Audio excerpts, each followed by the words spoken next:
Thank you very much. My fellow Americans, good evening. Let me begin by congratulating the team at NASA and our brave astronauts on the successful launch of Artemis 2. It was quite something. It will be traveling further than any manned rocket has ever flown and will very substantially pass the moon, go around it, and come back home from a distance that has never been done before. It's amazing. They are on the way, and God bless them. These are brave people. We want to God bless those 4 unbelievable astronauts. As we speak this evening, it's been just 1 month since the United States military began Operation Epic Fury, targeting the world's #1 state sponsor of terror, Iran. In these past 4 weeks, our armed forces have delivered swift, decisive, overwhelming victories on the battlefield, victories like few people have ever seen before. Tonight, Iran's Navy is gone. Their Air Force is in ruins. Their leaders, most of them terrorist regime they led, are now dead. Their command and control of the Islamic Revolutionary Guard Corps is being decimated as we speak. Their ability to launch missiles and drones is dramatically curtailed, and their weapons, factories, and rocket launchers are being blown to pieces. Very few of them left. Never in the history of warfare has an enemy suffered such clear and devastating large-scale losses in a matter of weeks.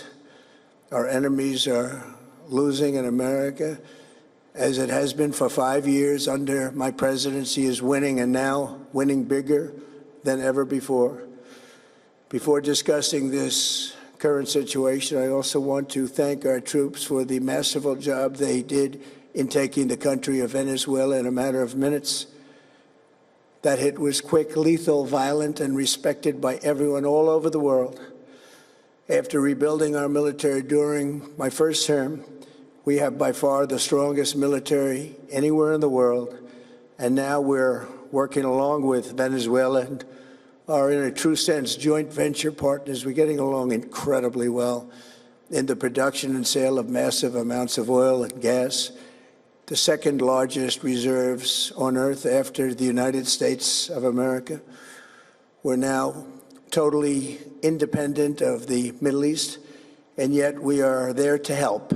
We don't have to be there. We don't need their oil. We don't need anything they have, but we're there to help our allies.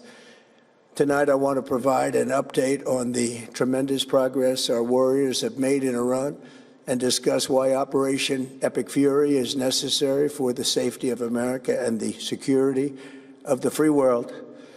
From the very first day I announced my campaign for president in 2015, I have vowed that I would never allow Iran to have a nuclear weapon. This fanatical regime has been chanting death to America, death to Israel for 47 years. Their proxies were behind the murder of 241 Americans in the Marine barracks bombing in Beirut, the slaughter of hundreds of our service members with roadside bombs. They were involved in the attack on the USS Cole, and they carried out the countless other heinous acts, including the just horrible, bloody atrocities of October 7th in Israel, something that most people have never seen anything like it. This murderous regime also recently killed 45,000 of their own people who were protesting in Iran. 45,000 dead. For these terrorists to have nuclear weapons would be an intolerable threat. The most violent and thuggish regime on earth would be free to carry out their campaigns of terror, coercion, conquest, and mass murder from behind a nuclear shield.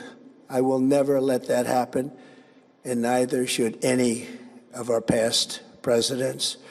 This situation has been going on for 47 years and should have been handled long before I arrived in office. I did many things during my 2 terms in office to stop the quest for nuclear weapons by Iran first, And perhaps most importantly, I killed General Qasem Soleimani in my first term. He was an evil genius, brilliant person, a horrible human being, however, the father of the roadside bomb. And he lived just horrible what he did. Iran would have been perhaps in far better, stronger position. Had he lived, we would have had probably a different conversation tonight. But you know what? We'd still be winning and winning big. And then, very importantly, I terminated Barack Hussein Obama's Iran nuclear deal, a disaster. Obama gave them $1.7 billion in cash, green cash. Took it out of banks from Virginia, D.C., and Maryland, all the cash they had. He flew it by airplanes in an attempt to buy their respect and loyalty, but it didn't work. They laughed at our president and went on with their mission to have a nuclear bomb. His Iran deal would have led to a colossal arsenal of massive nuclear weapons for Iran, and they would have had them years ago, and they would have used them. It would have been a different world. There would have been no Middle East and no Israel right now, in my opinion, the opinion of a lot of great experts. Had I not terminated that terrible deal, and I was so honored to do it. I was so proud to do it. It was so bad right from the beginning. Essentially, I did what no other president was willing to do. They made mistakes, and I am correcting them. My first preference was always the path of diplomacy, yet the regime continued their relentless quest for nuclear weapons and rejected every attempt at an agreement. For this reason, in June, I ordered a strike on Iran's key nuclear facilities, an Operation Midnight Hammer. Nobody's ever seen anything like it. Those beautiful B-2 bombers performed magnificently. We totally obliterated those nuclear sites. The regime then sought to rebuild their nuclear program at a totally different location, making clear they had no intention of abandoning their pursuit of nuclear weapons. They were also rapidly building a vast stockpile of conventional ballistic missiles and would soon have had missiles that could reach the American homeland, Europe, and virtually any other place on Earth. Iran's strategy was so obvious. They wanted to produce as many missiles as possible, and they did, with the longest range possible. And they had some weapons that nobody believed they had. We just learned that out. We took them out. We took them all out so that no one would really dare stop them. And their race for a nuclear bomb, a nuclear weapon like nobody's ever seen before. They were right at the doorstep.